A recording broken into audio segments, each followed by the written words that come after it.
So guys, welcome to Rage Against the Dice, and today we're doing a little look at the first of the 4 teams who are going to take part in the Fatal 4-Way for this Friday's Friday Night Fight Night. Firstly, I'd like to apologise. I'm still, again, full of cold and illness, so you'll have to bear with me. But yeah, these guys are the obvious choice to talk about first. Firstly, they were our first ever Rage Against the Dice stable-based title champions. They also have one of our highest win-loss records, being that they were on a massive streak up until they ended up losing the titles to the Furry Fury. Then on top of that, our Halfling Grappler has the most eliminations of anybody within our Rage Against the Dice wrestling-based league. First, however, what we're going to look at is we're going to look at the Ogre. Now, the Ogre, and this is his card here. So the Ogre comes in at 300k. And of course, him, like all the rest of these guys, are from the Kaiser's Palace. His attack is 1 gold, 1 silver, +1. A defense of 3 silver. A grapple of gold and silver, and then a dexterity that's quite low in comparison to his other stats to balance him out of 2 copper. He's a weight 3 character, a pop of 2, and he has a throw of 5. So he's a pretty strong character. Obviously, he's the guy who's going to do a lot of your heavy hitting and knocking a lot of people out. With 10 stamina as well, he is pretty difficult to get him unconscious. Where he does suffer is like a lot of the big guys. He only has a movement of 3 and he only has 3 action points per turn, which means he feels very much like an all or nothing kind of character. If he's going to do, for instance, he has a rope-based attack called Bulldoze, which is a shove of 1 and it also knocks your opponent down, doing 2 damage. It costs all 3 of his action points. It's 1 gold, 1 silver and 1 copper to perform. And that's it. In terms of his crowd pleaser, again, he's a pop 2, so that's going to take up a percentage of your action points. Every friendly wrestler receives +1 copper to their attack until the end of that wrestler's next activation. So he's a good one to activate early on and get that skill out.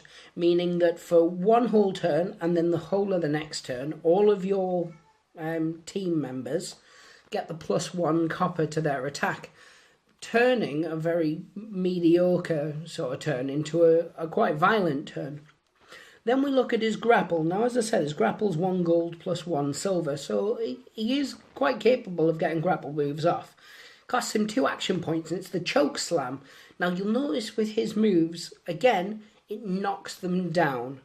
So it's one of those, he is very hit hard, knock your opponent down kind of wrestler, and that does a damage of 2. And then he has a turnbuckle move as well, which costs it all of his action points, and it's 2 gold to get off, but it does damage of 4. The problem with it is it's only got a short range, so his range is 4, but if he hits the belly bomb banzai, it's devastating, as well as it being an impact for his size. So the Yoga's pretty much a mainstay, I would say, in any kind of Kaiser's Palace team. He hits hard. He doesn't have a lot of action points, but what he does really, really well. And we're going to look at the Human Brawler. Now, we've seen this guy in many, many matches to great effect. His attack is 1 silver, 1 copper +1. Defense of 2 silver, grapple of 1 silver, and then his dexterity is 1 silver and 1 copper. He's got a weight of 2, a pop of 1, a throw of 4, and then he has 7 stamina. So he's a mid-range guy. You're not going to knock him out as easy as you can knock out a halfling, but he's going to... you're going to take... It's going to be harder to knock him out than it is a halfling, because a halfling's only 5, but he'll knock out a lot easier than an ogre, who's 10. He gets 4 actions and 4 movement, and he's 200k. So we're going to look at what moves he's got.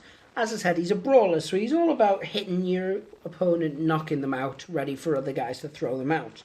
His crowd please is pretty good. Every friendly wrestler's rope attack deals +1 damage until the end of this wrestler's next activation. So again, he's a good one to activate early on if you plan to use a lot of rope attacks to get the extra damage. He himself has a rope attack called Clothesline, which much like a lot of the Ogre's attacks, also does a knockdown. It's only a damage 1, but at 2 action points, it's pretty good for the knockdown alone, because you can hit them with that first. Then you can use the last 2 action points to get in 2 brawl strikes while they're on the ground. Really, really good. Alternatively, obviously, you could do your crowd pleaser. Then that rope attack would do 2 damage, knock them down, which means you could hit them with your last attack. He also has a rope attack, which is 3 action points to get off. It does 4 damage though, and that's the skull cracking elbow, and it's cast on, or it's done on 3 silver, which is better than his attack, which, as I said, is 1 silver, 1 copper, +1. Now we're going to look at the human grappler. Now his attack is very low, but you would expect that he's a grappler, so it's 1 silver. His defense is 2 silver, so he's got a decent mid-range defense. His grapple is 1 silver, 1 copper, +1. So that's where he really shines. And then his dexterity is 1 copper, 1 silver.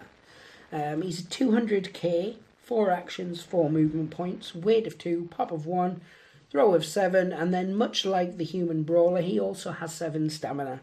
So again, for his cost, he's a very good mid-range character. He's got a leg lock, which gives them -2 movement point counters.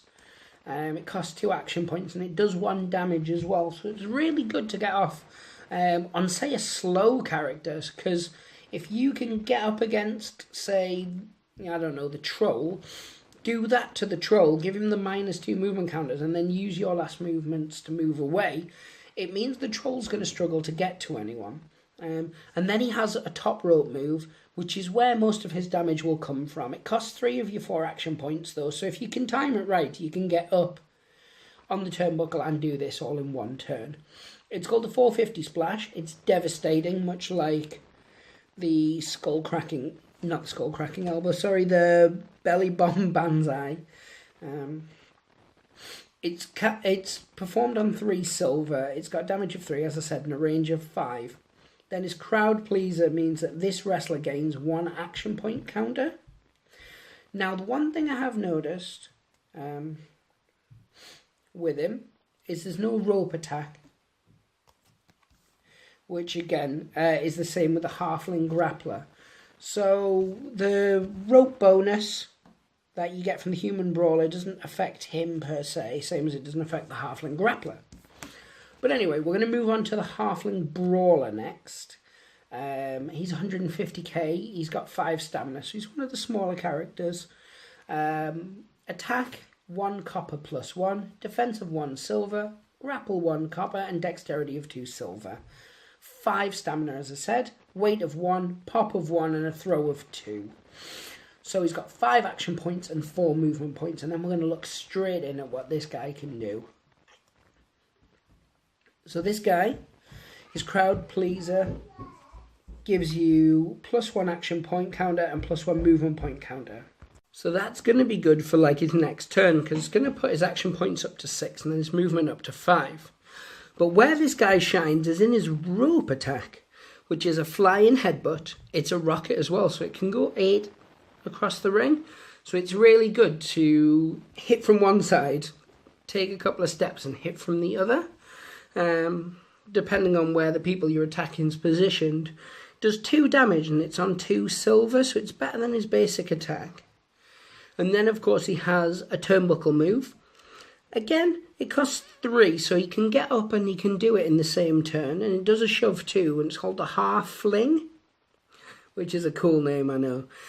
So yeah, it does 2 damage, and it's got a range of 6, so it's got a really good range on it. So he's a low level in terms of, as I said, he's 150k, but he hits really hard for what he can do. So you're starting to get an idea of kind of where these guys are going and how, in our experience anyway, they held the title for so long.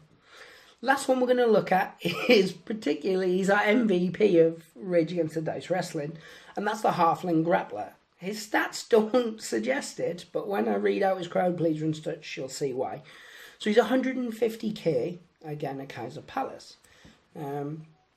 He's got an attack of 1 copper, a defense of 1 silver, a grapple of 1 copper plus 1, a dexterity of 2 silver, 5 stamina, weight of 1, pop of 1, and only a throw of 2. So you can see some of his shortcomings. He's got 5 actions and 4 movement. But where this character really shines is his crowd pleaser. This wrestler's grapple becomes 2 gold until the end of his next activation. Now, coupled with his 5 action points means that if you use him right, because 5 action points so you can get that crowd pleaser off, and if you get it off, you can eliminate 4 people in 2 turns. The dice have got to be on your side, of course, and they usually aren't with myself, but we have had it happen where he's eliminated 4 people in 2 turns. He also has a sleeper hold. Now, the sleeper hold causes daze, costs you 2 action points, it's 1 copper plus 1, a damage of 2. And then he has a a turnbuckle attack called the Bowling Bomb.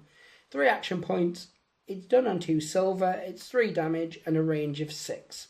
So as I was saying, where the halfling character really shines is in that crowd pleaser, because the 2 gold for his grapple for 2 full turns, his activation and then the next activation, means that played right, especially if you can use some of those bigger guys to be knocking people down first, he can just be picking and throwing.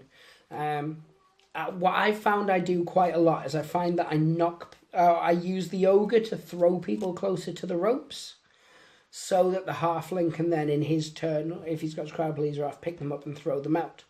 And where this team shines is their versatility. They've got some mid-range guys who hit hard. They've got some decent movement on them. They've got that ogre who's an absolute beast. As I said, these guys for us, they went right the way through our title tournament. They went through a big feud with New World Orcs. The whole time managing to, win. They didn't take a loss. Their first loss was in a very lucky match against the Furry Furies, in which the dice just seemed to be in the Furies' behalf, and that will happen.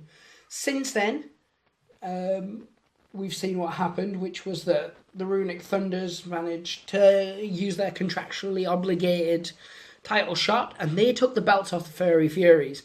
Now, that wasn't down to dice rolling, that was down to how hard the Runic Thunders hit. Somewhere along the line, we know we're going to see Regeneration X take on the Runic Thunders.